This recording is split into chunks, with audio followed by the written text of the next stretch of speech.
Eu já vi muitos animes ruins na minha vida, mas essa é a pior bosta de cavalo que já tive o desprazer de assistir. The Master of Ragnarok é definitivamente algo tenebroso. Até mesmo para um isekai, essa obra está lá embaixo em questão de qualidade. Pega os piores e mais horrendos elementos de vários isekais genéricos. Agora, imagina usar isso para criar uma obra. Pronto, temos a nossa história. Tudo começa com um protagonista sem personalidade, extremamente burro, que precisa de validação a cada diálogo do anime, com as pessoas o chamando de gênio. Só de nosso prota acordar de manhã e dar descarga sozinho já é motivo para um harém de garotas baterem palmas e o chamarem de lindo e inteligente. E falando em harém de garotas, temos várias jovens avantajadas dando em cima do nosso prota, com várias cenas de cunho duvidosas que me dão mais vergonha do que se alguém entrasse no meu quarto e me pegasse assistindo vídeo de coach quântico motivacional. Sem contar que o que torna o nosso personagem principal especial é o fato de que ele foi parar em um outro mundo com um celular, que aparentemente possui bateria infinita e conexão com Wi-Fi. Me passa esse plano de internet aí, porque mesmo com meu 5G, muitas vezes falha quando eu vou na padaria. Agora eu quero saber que plano é esse que te atende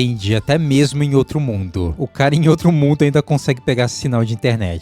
Com o nosso prota sendo tão poderoso porque ele pesquisa no Google como fazer plantações crescerem mais rápido e como fazer estratégias de guerra. Sim, esse é o motivo que torna o protagonista desse anime especial a obra inteira. O poder de usar a internet no mundo medieval. Peraí. Pra quem já acompanha esse canal há um tempo, sabe que existe outro isekai horroroso que o protagonista usa um telefone em outro mundo. E sim, essa obra copiou descaradamente isso. Se ladrão que rouba ladrão tem 100 anos de perdão, então um anime ruim que rouba outro anime ruim tem 100 anos de dinheiro garantido pro estúdio. Porque o público adora essas porcarias genéricas de isekai. E olha, que eu ainda nem cheguei na parte de comentar sobre a animação. Que enquanto o isekai do telefone é pelo menos competente no quesito de arte, aqui é um troço feito às pressas e sem capricho nenhum, com vários quadros estáticos e personagens desenhados de lado, porque dá menos trabalho do que desenhar de frente. E nem vou comentar muito sobre as batalhas que consistem em um personagem ficar na frente um do outro e mover apenas os braços, enquanto o fundo fica distorcido e o corpo estático, fazendo até a terceira temporada de One Punch Man parecer bem mais animada após assistir essa bomba. E mistura todos esses elementos horrendos e pronto, temos o nosso anime de hoje. A propósito, prazer, meu nome é Mingle e vou passar com vocês a primeira temporada desse bolo de bosta. E se preparem que vocês vão se arrepender de ter conhecido essa obra. Já vou avisando que esse anime é só pra quem tem estômago forte, porque engolir tanta coisa ruim não é pra qualquer um. Lá ele. O anime começa com Yuto, o nosso típico protagonista de isekai. Cabelo preto, roupa preta, com aparência e altura mediana. Nada em um protagonista de isekai pode se destacar em questão de fisionomia. Eles precisam ser o mais genérico possível para a audiência depressiva se identificar. O Yuto, ele estava no encontro com a sua amiga de infância, a qual ele possui uma paixãozinha, quando de repente, ao tirar uma foto em frente a um espelho místico, o mesmo é teletransportado para um outro mundo. Pelo menos aqui não teve aquele clássico de caminhão que me acertou e me levou para outro mundo.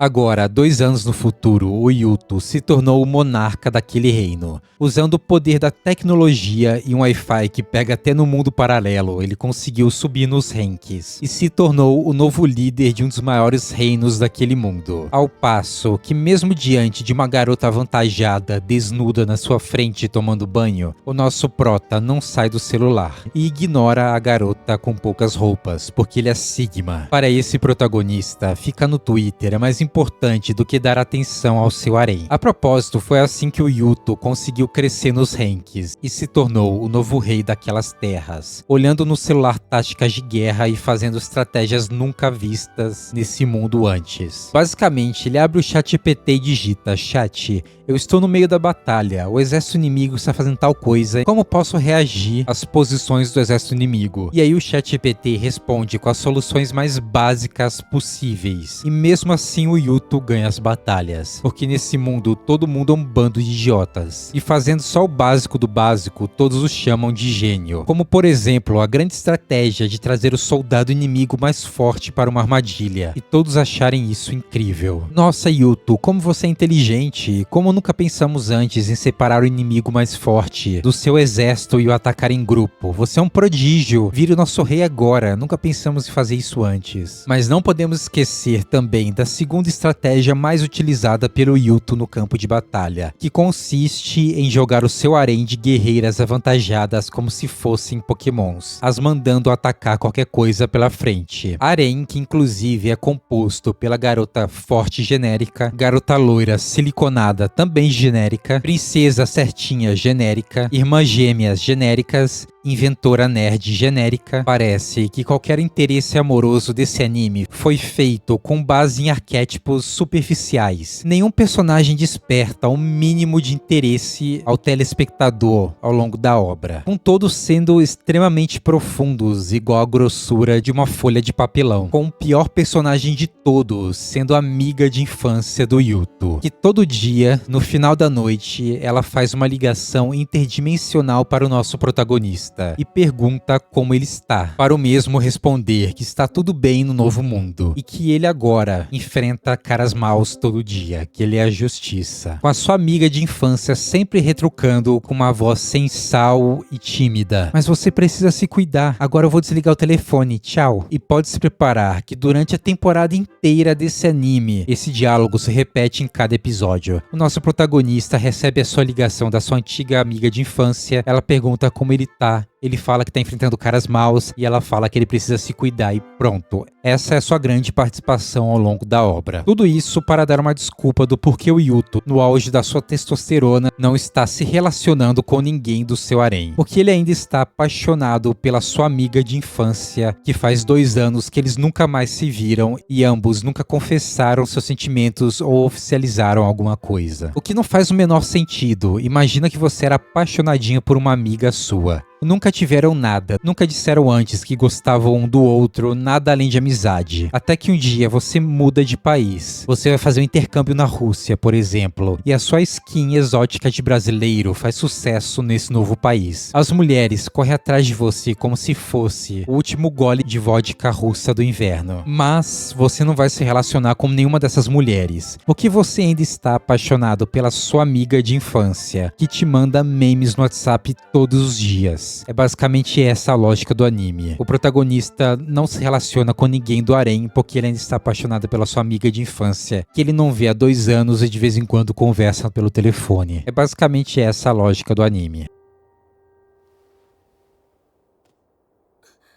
Don't cry. I'm sorry.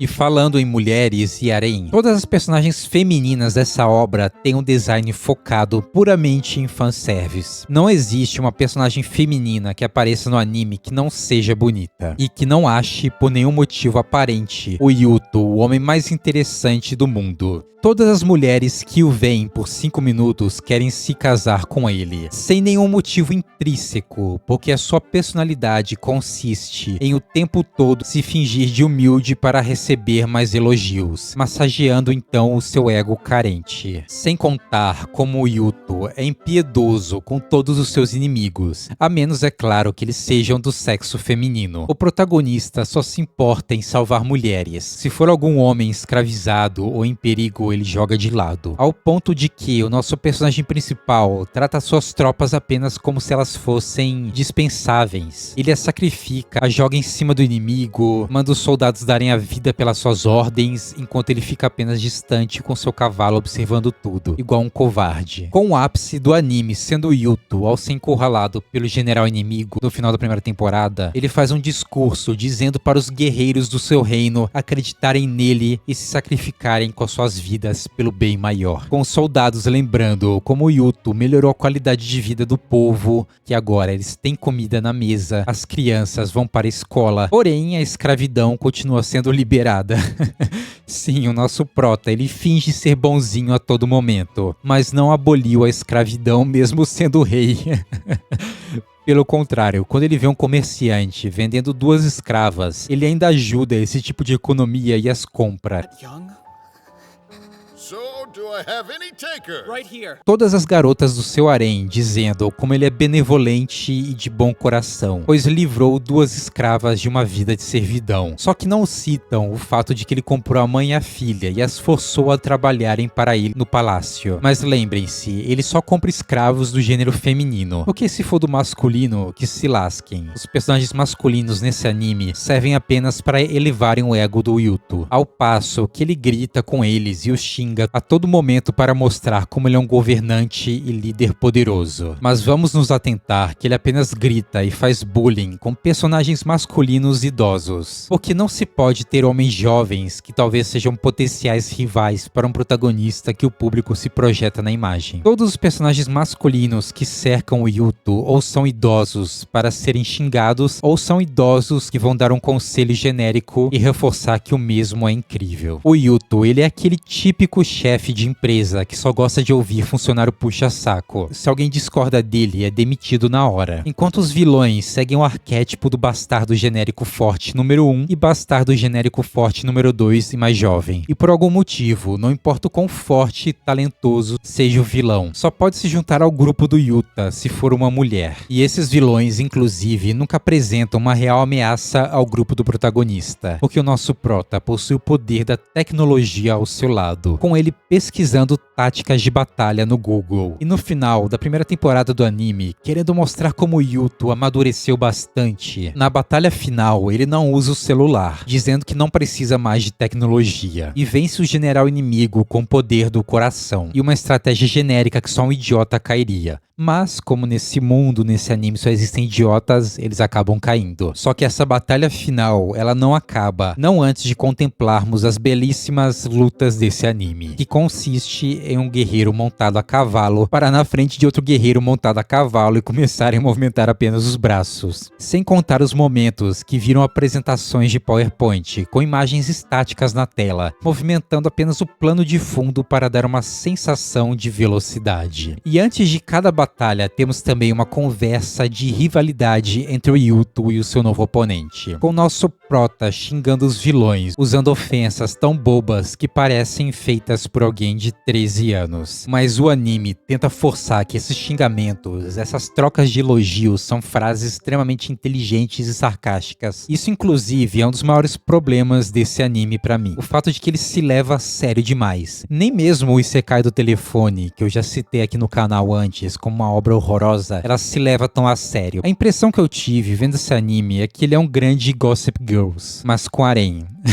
Sim, vocês já viram aquela série, ou já ouviram falar daquela série antiga chamada Gossip Girls, que são sobre jovens ricas e fúteis que ficam o dia todo fofocando indo pra festas? É isso aqui esse anime, um bando de jovens fúteis que são governantes ricos e ficam fofocando e fazendo nada o dia inteiro. E de vez em quando rola uma batalha ou outra e o autor quer fazer parecer que estamos assistindo algo épico, sendo que parece mais um Casos de Família. Casos de Família com Power Fantasy, é esse anime. E uma coisa também que eu esqueci de citar nesse anime, que me irrita muito, as trilhas sonoras desse anime são introduzidas em momentos que não fazem nenhum sentido para estarem lá. Por exemplo, em um momento triste começa a tocar uma música animada, ou então em um momento que a personagem tá chorando e se abrindo, começa a tocar uma música épica, e no meio de uma batalha começa a tocar uma música de comédia. Qual que é o sentido dessa trilha sonora? E o pior de tudo, que eu não posso nem citar muito aqui no YouTube, eu não posso nem xingar muito, é o fato de que esse autor fica colocando crianças em cenas estranhas. A todo momento esse anime fica colocando cenas de crianças com zooms bem estranhos, sabe? Não posso citar muito isso aqui, não posso xingar muito isso aqui no vídeo, porque senão o YouTube vai bloquear meu conteúdo. Mas eu achei isso bizarro. Inclusive, quando o Yuto compra as 2 escravas no mercado, eu achei que ele iria colocar no harém a mãe, mas não, o autor coloca no harém a filha. Bizarro isso, esse anime é criminoso. E uma coisa que eu acho engraçado é que sempre que eu critico alguma obra tenebrosa como essa, aparece um jovem ansioso nos comentários me xingando e defendendo a obra. Eu quero ver se hoje vai aparecer alguém fazendo isso também. E agora, no final da primeira temporada, no último episódio, o Yuto ele consegue voltar para sua casa e confessa o seu amor pela garota genérica que ele falava todos esses dias no telefone. Mas não antes dele perceber que agora no mundo real ele é apenas mais um adolescente sem nenhuma personalidade e, o que é pior, sem nenhum harém de pessoas o elogiando a cada minuto. Optando então por voltar àquele mundo de fantasia e trazer contigo a sua namoradinha para esse outro mundo. Esquecendo o fato de que ela possui família e que ambos têm apenas 17 anos e podem se arrepender das suas escolhas no futuro. E a sua namorada aceita voltar pro outro mundo com Yuto. E também aceita o fato de que ela vai ser corna, pois nosso protagonista ainda continua com seu harém. Ai, não sei porque eu assisto essas obras, me dá dor física. Vocês ficam me recomendando esses animes horríveis e eu ainda assisto. Mas é isso aí, essa que é a grande obra, um conjunto de cópias de outros isekais genéricos, um mundo de fantasia nórdica copiado da mitologia, que também não é nada original, protagonistas rasos, personagens femininas sem profundidade nenhuma, que inclusive só servem para fazer cenas picantes, um protagonista que não é inteligente, não é forte, não é carismático, e a única coisa de especial sobre ele é o fato de que ele usa a internet no mundo medieval. Passem longe dessa obra se vocês quiserem manter a sanidade. Essa é uma obra tão ruim que não dá nem pra assistir desligando o cérebro. Outros animes ruins que eu já citei nesse canal, eu consegui assistir, até me divertir desligando o cérebro e aceitando que é um